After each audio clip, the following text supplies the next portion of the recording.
I feel like I've lived so many lives already, you know, looking back at all of that stuff. And, oh, yeah, I mean, I could write volumes on probably every experience around every song that I've ever released. At 60 years old, one of the world's most beloved country pop icons finally broke her silence. For decades, Shania Twain dazzled audiences with her powerful voice and unforgettable hits. She sold over 100 million records worldwide, becoming the best-selling female country artist in history.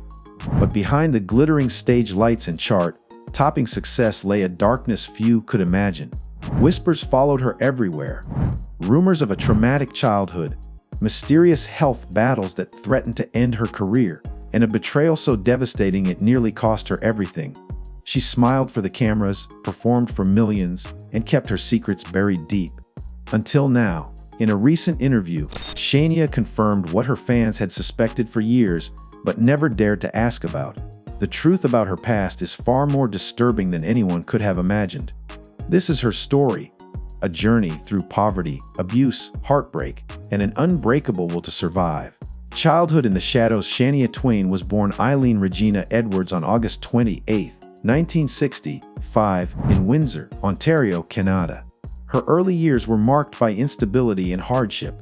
When she was just 2 years old, her parents separated, leaving her mother Sharon to raise Eileen and her sisters alone.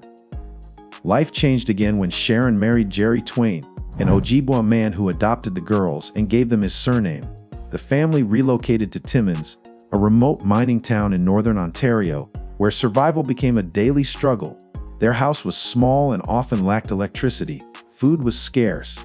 Some nights, the family went to bed hungry. They moved frequently, sometimes 3 times in a single year, fleeing unpaid bills and creditors.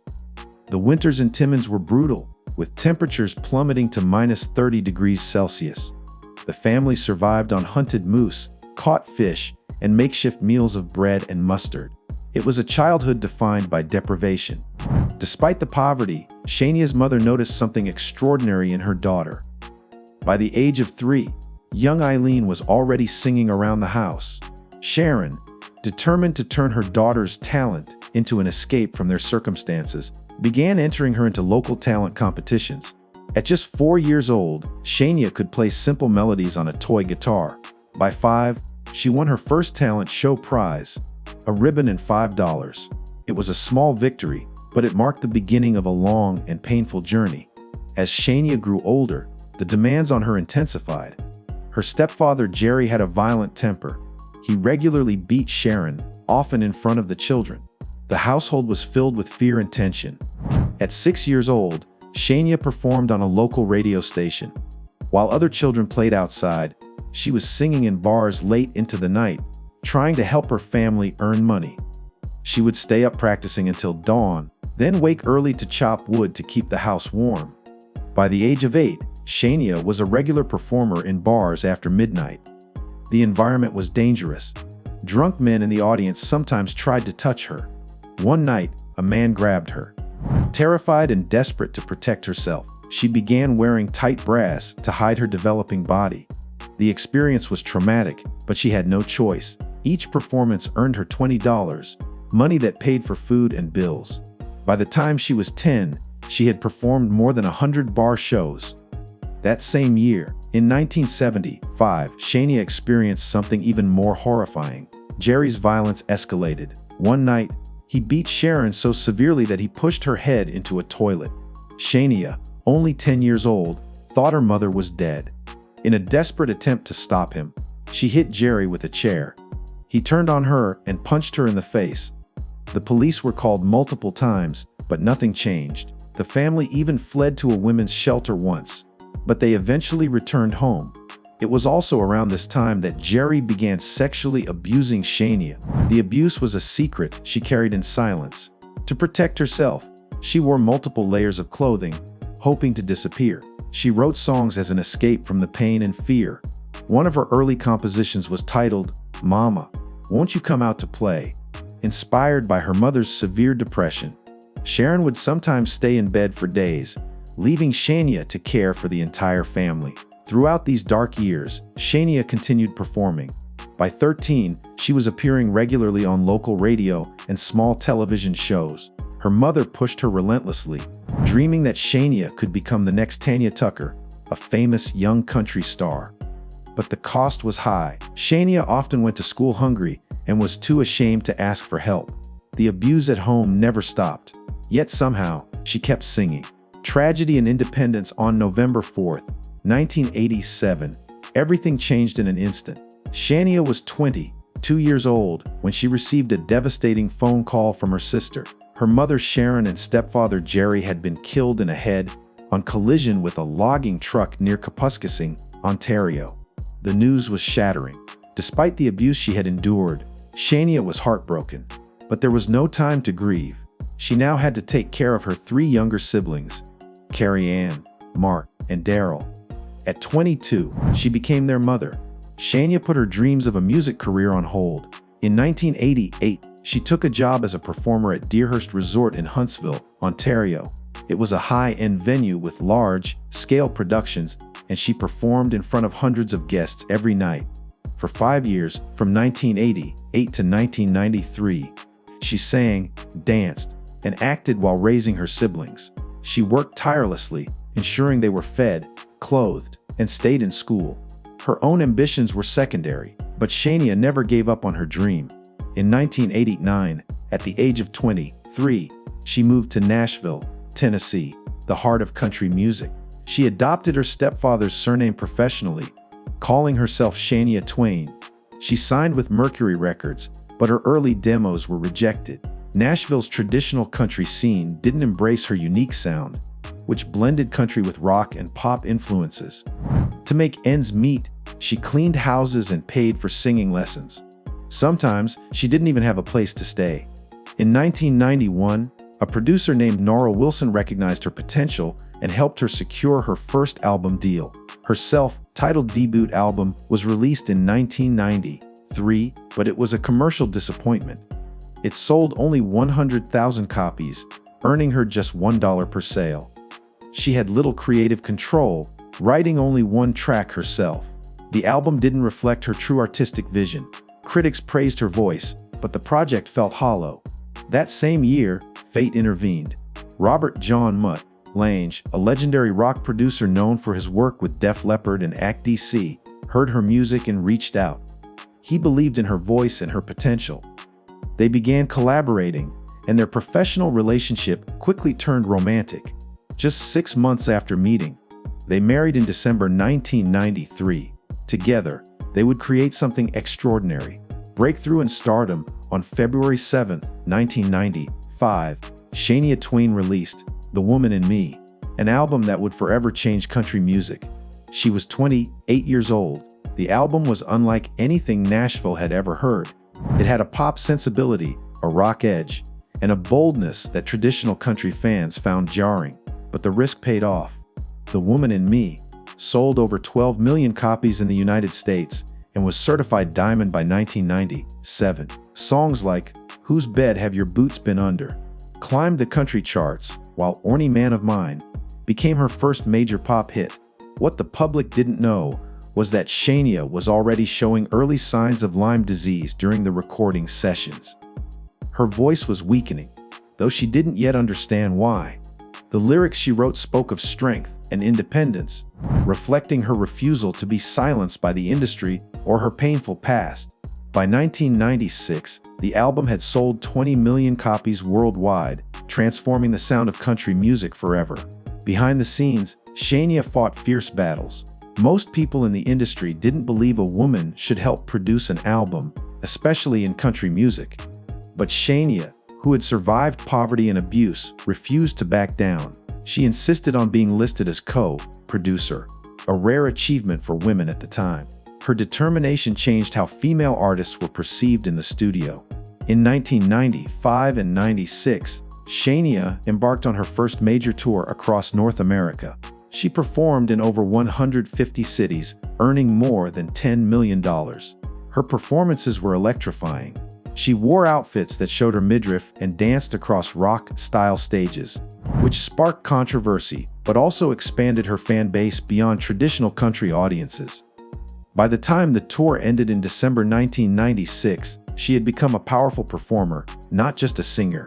On February 28, 1996, Shania won her first Grammy Award for Best Country Album. She was 30 years old, but the honor came with backlash. Country radio stations began pulling her songs. Some Nashville insiders called her music a bubblegum betrayal. She even received death threats. Her sound was deemed too pop, too different, but Shania didn't apologize. In a Rolling Stone interview in March 1996, she stated that her style wasn't about abandoning country music. It was about moving it forward. Her success continued to grow, and she went on to win 5 Grammy Awards in total, proving her critics wrong. On November 4, 1997, Shania released Come On Over, an album that would become legendary. It is the best-selling album by a female artist of all time. By 2015, it had sold over 40 million copies worldwide. In just 1 year, 1999, the album sold 15.2 million copies. Songs like You're Still the One and From This Moment On became anthems. Years later, Shania revealed that she wrote some of those romantic songs while quietly sensing something was wrong in her marriage. The heartbreak was already woven into the music. From May 29, 1998 to December 5, 1999, Shania embarked on the Come On Over World Tour. She performed 165 shows across North America, Europe, Australia, and the United Kingdom. The tour earned over $80 million and drew 2 million fans. Elton John joined her on stage in Miami in January 1999. The Backstreet Boys performed From This Moment On with her. Everyone who had doubted her ability to sing live was proven wrong. Her performances were electric and unforgettable. At the 41st Grammy Awards in Los Angeles on February 24, 1999, Shania took home 4 trophies, including Best Country Song and Best Female Country Vocal Performance for You're Still the One. Her blend of pop and country was now dominating the charts. By 1999, she had received a rare double diamond award for both The Woman in Me and Come On Over. She was at the absolute peak of her career. Motherhood and new challenges. On August 12, 2001, Shania gave birth to her son, Ija D'Angelo Lange, in Switzerland.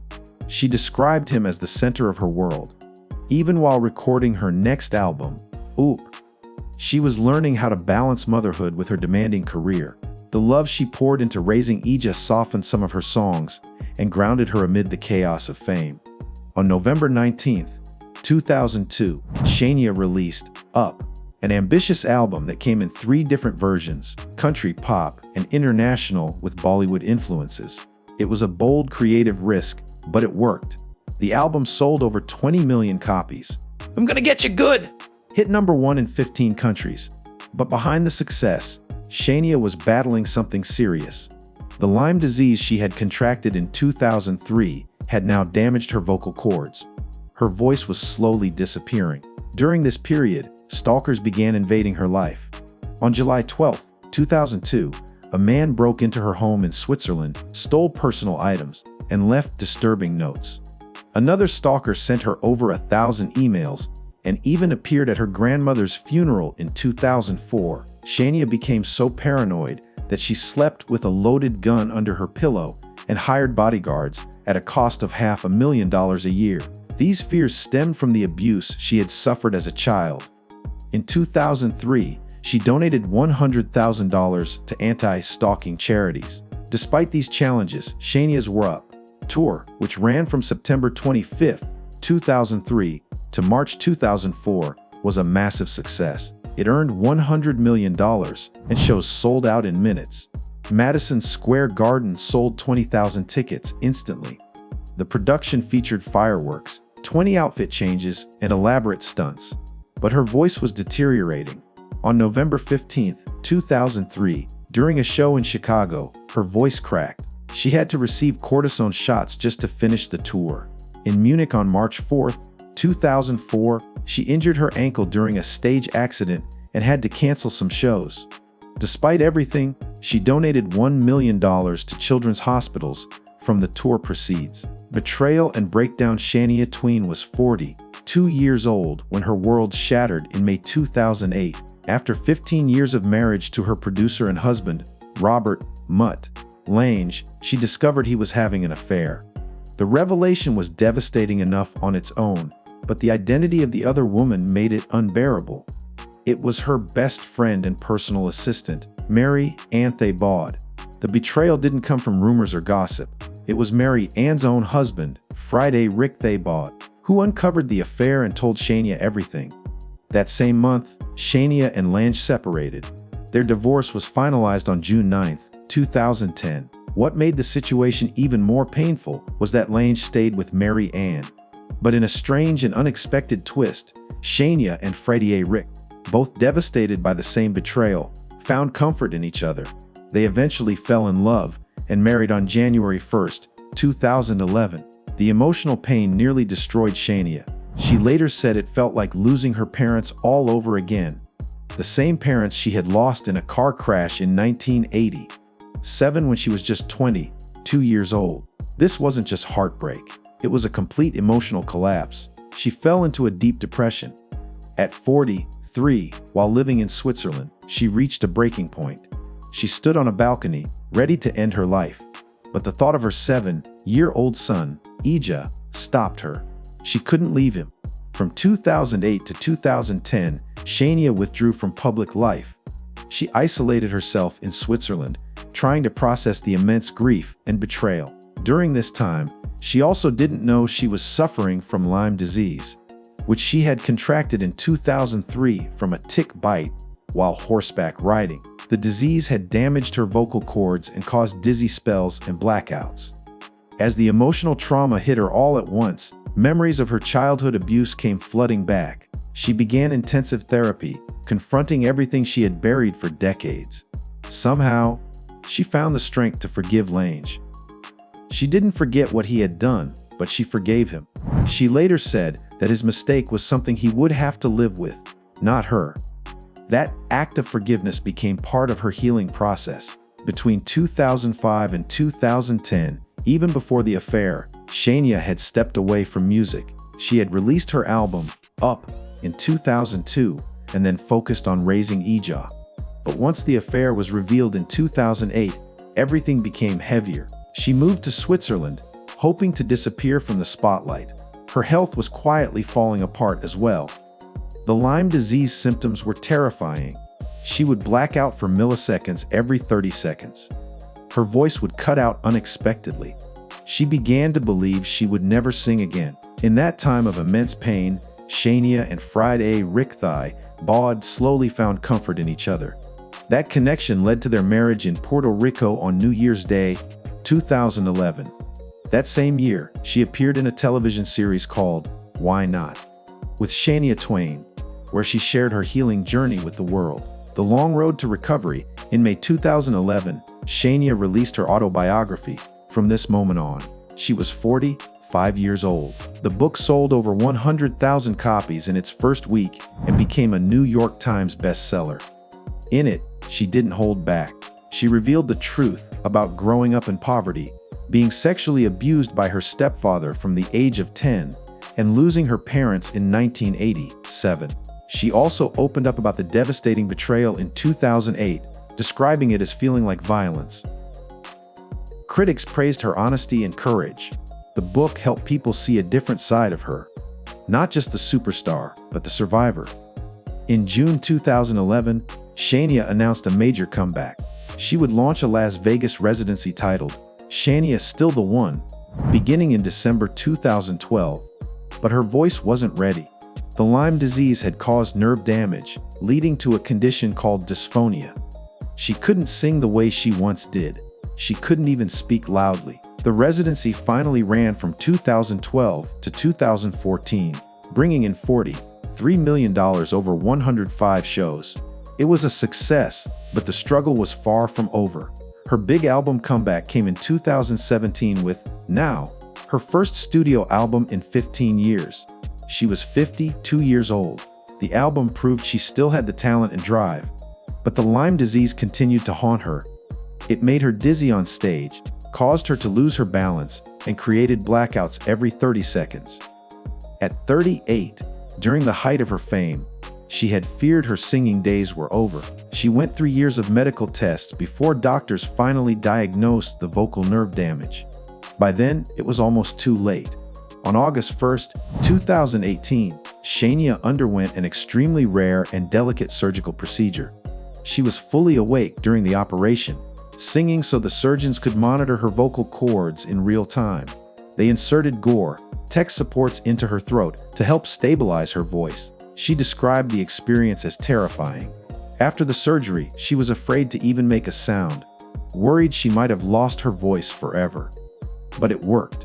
She now has a noticeable scar on her neck, which she wears with pride. She said she would rather have the scar than live in silence. By 2019, Shania was performing again, but her voice was deeper and different. She had to relearn everything: muscle memory, vocal control, breath support. For 2 full years, from 2018 to 2020, she went through intense vocal therapy. She couldn't sing loudly at first.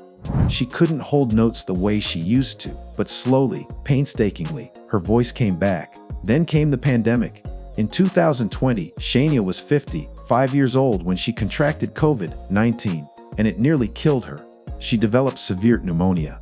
Her lungs filled with fluid daily. Because of her pre-existing asthma, the situation became life-threatening. Her antibodies dropped to nearly zero. She flatlined. A specialized medical team had to airlift her for emergency treatment. For 12 days, she was on plasma therapy, barely clinging to life. Doctors later told her how close she had come to needing a respirator. Surviving that ordeal gave her a renewed appreciation for life and the simple act of breathing. Triumph and rebirth. Shania's comeback truly began with her No album in 2017.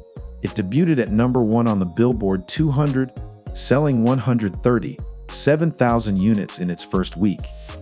The songs reflected her journey through heartbreak, especially her 2008 divorce. Her vocal cords were still healing, and the emotional pain was still fresh, but she poured all of it into the music.